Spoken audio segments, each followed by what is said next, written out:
Every parent worries on Halloween night. Stranger danger. Unsafe candy. Cars speeding through neighborhoods full of excited kids. But what if I told you there's something else parents should be watching for? Something that walks alongside the trick-or-treaters, just out of sight. Something that waits for the perfect moment to follow them home. My name is Sarah, and I'm a pediatric nurse. What I'm about to tell you happened last Halloween in my neighborhood. And after you hear this story, you'll understand why I'll never let my kids go trick-or-treating alone again. October 31st started like any other Halloween. My daughter Emma, who's 8, had been planning her witch costume for weeks. My son Tyler, who's 6, was going as a dinosaur. Classic kid stuff. We live in one of those neighborhoods where Halloween is a big deal. Every house participates.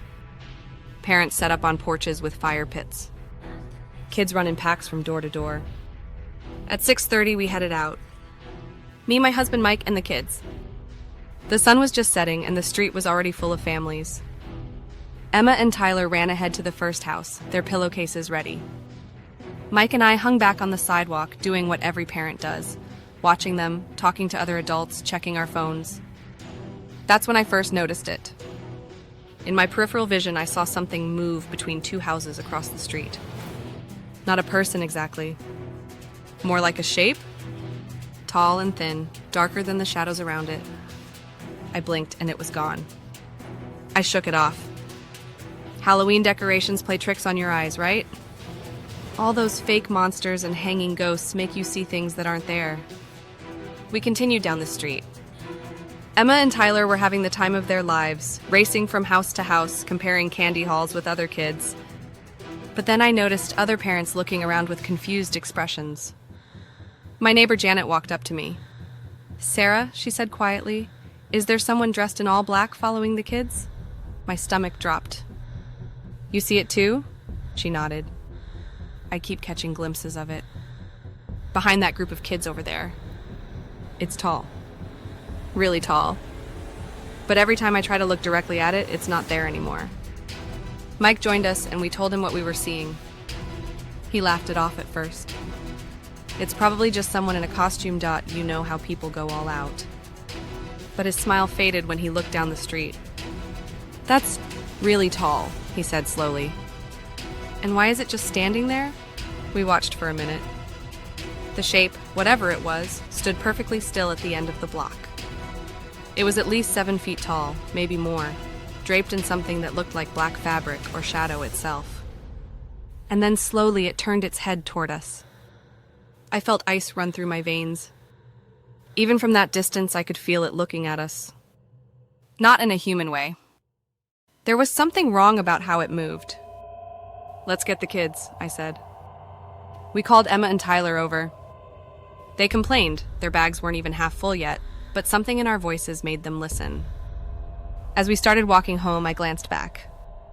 The figure was closer now. Not by much, but it had definitely moved. "Don't look back," Mike whispered. "Just keep walking," but I couldn't help it. Every few seconds, I glanced over my shoulder. Each time I looked, it was a little bit closer. It wasn't running. It wasn't even walking in a normal way. It was just progressing. Like watching the minute hand on a clock, you don't see it move, but suddenly it's in a different position. Emma tugged on my sleeve.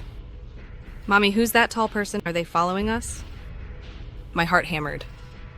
The kids could see it too. "It's just someone in a costume, sweetie," I lied. "Let's get home and sort your candy." We picked up our pace. The figure matched it. By the time we reached our driveway, we were almost running. Mike fumbled with the keys. I kept my body between the kids and the street, watching the figure. It had stopped at the edge of our property line. Just standing there. Watching. We got inside and locked the door. For a few minutes, we just stood in the entryway, catching our breath.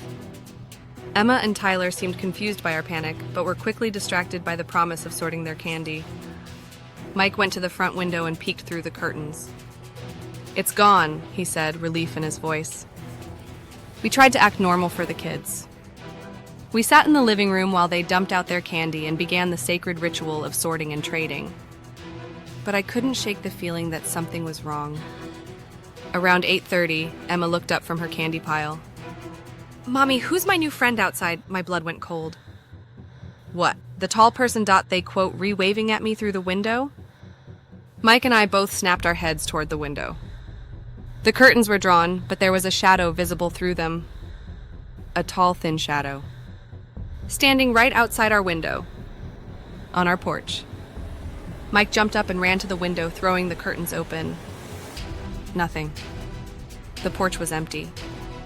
"Emma," I said carefully, "what did you see?" She looked confused. The tall person. "They were waving." "Didn't you see them?" Tyler chimed in. "I saw them too. At the window. They wanted to come inside." Mike immediately checked all the doors and windows. Everything was locked. He went outside with a flashlight and searched the yard. Nothing. I called Janet, my neighbor. She answered on the first ring, her voice shaky. "Sarah, something's wrong. My kids won't stop talking about their tall friend who followed them home. They keep asking if he can come inside for candy." My mouth went dry.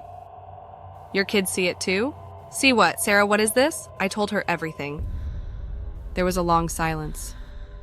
"I'm calling the police," she said. Within 20 minutes, 3 police cars were on our street. Officers went door to door talking to families, searching yards, looking for someone in a tall black costume. They found nothing. No footprints. No evidence anyone had been on our porches. But 13 families, 13 reported the same thing. Their children had been followed home by something tall and dark. Something that stood outside their windows after dark. Something their kids called the tall friend. One officer told us they'd received similar reports from other neighborhoods across town. All on Halloween night. All describing the same thing. "We're treating it as a potential predator in costume," he said. "Keep your kids inside. Keep your doors locked. We'll have increased patrols tonight."